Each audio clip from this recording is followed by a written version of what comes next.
Welcome to Daily Fix Guide. And in this video, I'm going to show you how to create an iCloud account on your new iPhone.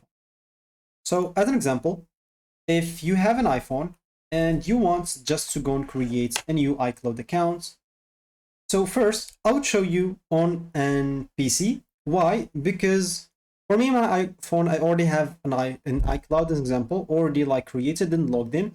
So I'll have to log out from my iCloud, then I'll be able to create a new one. So if you have a new iPhone, you will not have to go through all of this.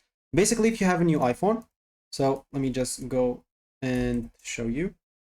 Let me just go to iCloud.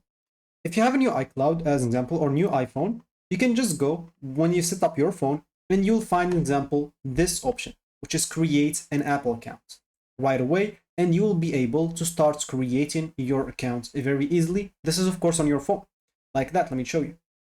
For example, once you just get your phone and you open it up, you start your iPhone setup. You can of course, then they'll ask you to choose your language, connect to your Wi-Fi, and set up a Face ID or a passcode.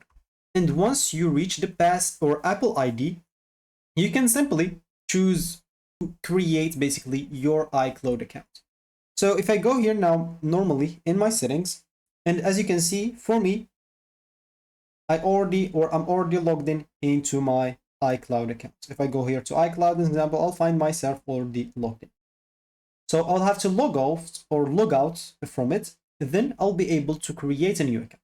It's going to be very simple. I'll find the create account option like in here, like in the PC.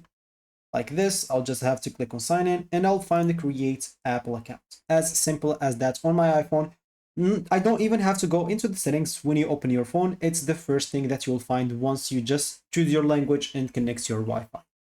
And then your iCloud account will be ready. So that should be it for me in this video. Thank you for watching and goodbye.